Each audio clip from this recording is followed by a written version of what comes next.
Till then, the balcony is closed. This week, the great film critic Roger Ebert passed away after a lengthy battle with cancer. Ebert was a relentless champion of film, as a critic for the Chicago Sun-Times and on his television programs at the movies and sneak previews. Even after his illness took an incredible toll, Roger Ebert remained a vital presence.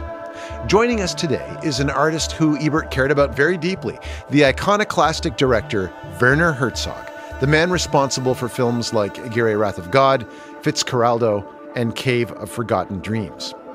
Ebert called Herzog the most important director alive, and he wrote of Herzog's work, "He has never created a single film that is compromised, shameful, made for pragmatic reasons, or uninteresting. Even his failures are spectacular." The respect was mutual. Herzog dedicated his 2007 film Encounters at the End of the World to Roger Ebert. Werner Herzog, thank you for joining us, and I'm sorry for your loss. Well, thank you that you are saying that. I think we shouldn't talk about me, we should talk about Roger. Absolutely. Tell me, what did Roger Ebert understand about film that made him so special?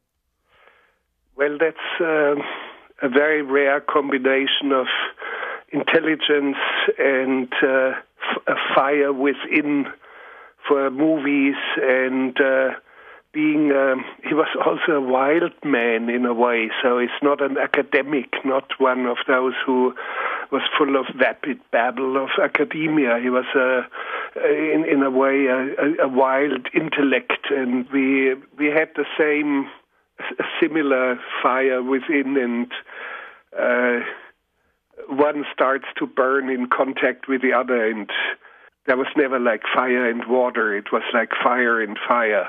Describe that wildness for us. In what way was Roger Ebert a wild man?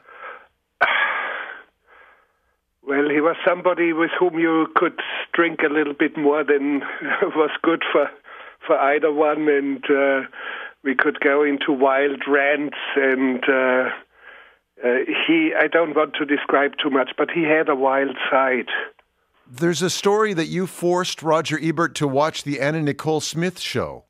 Yes, that is correct. What did you want him to see?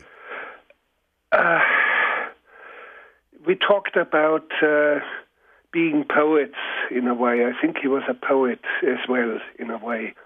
And I said to him, the poet must not avert his eyes. We have to look into our environment. We have to know among whom we are living, what are the trends of the time. And I said to him, you must watch the Anna Nicole Smith show, as vulgar as it may look, because there's something culturally, something important going on there. And I said to him, watch WrestleMania, because there seems to be a new form of drama emerging, a little bit like ancient Greek drama in antiquity, which before, let's say, Sophocles, and so 100 years before, probably had some very crude origins. And I said, watch WrestleMania. There's something emerging which might be important to watch. Do not close your eyes. The poet must not avert his eyes. And he started to watch Anna Nicole Smith. Did he avert his eyes? Did he see what you saw? No, he did not, but he was, at the first moment when I mentioned Anna Nicole Smith, he seemed to be appalled, and I had to give him an argument. I argued with him about it, and I think he knew what I meant. When you think of your friendship, is there a particular memory that stands out in your mind? Well, I wouldn't say so much maybe friendship. There was a very, very deep respect for each other, and what sticks out for me is that he was one of my earliest discoverers and defenders decades ago when I came out with my film Aguirre, the Wrath of God. He put it on his list of the best 10 of all times, and people started to listen, and he was like an icebreaker for my films, and he always had the feeling that my films were something which made his life right, that he was working in this field. But I think we have lost someone who with him an epoch ends, And the epoch is, or was, intelligent, deep discourse about cinema. And all this in the last 1 or 2 decades has been lost gradually and has shifted over into celebrity news. Roger was much larger than life in a way, and I don't see the successor, but there's a big cultural trend, and that is beyond you and Roger and me, and that is a shift, cultural shift within audiences. And the reflection of that is that almost all print media have gotten rid of their film reviewers. Yes. And today they all write about celebrity news. So it's bigger than just a passing of Roger Ebert. An epoch, in a way, ends with him. I'm interested in the mutual respect that you had for each other. You dedicated your film Encounters at the End of the World to Roger Ebert. He was clearly moved by this, and he wrote a very long appreciation for your films in return. Did you learn anything about your films, or did you have insight into you as a filmmaker as a result of something that Roger wrote?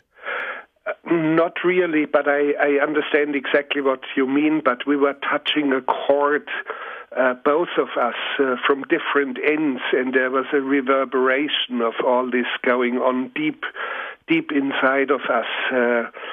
But I think what he wrote didn't inform my films, and let me put it also very clearly. People think, yes, having met him and having been fairly close to him has changed my life. No, it has not. My life, the course of my life has not changed, but it has gotten better.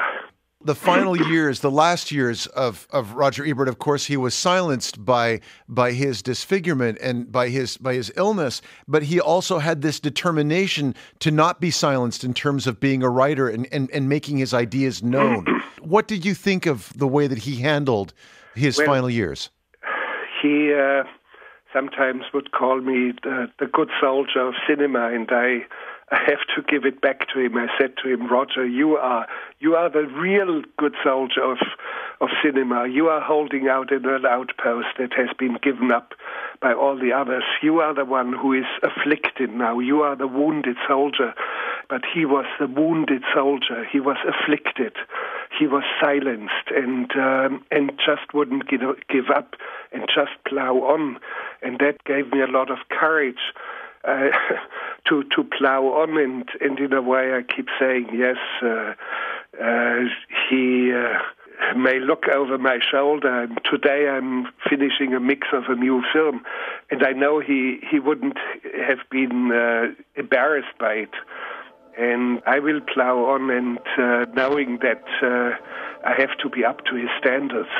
Mr. Herzog, I thank you very much for your reminiscences this time. And again, let me say that I'm sorry for your loss. Thank you. That's very kind of you. Thank you for talking to us. You're welcome. That was director Werner Herzog on the line from Los Angeles.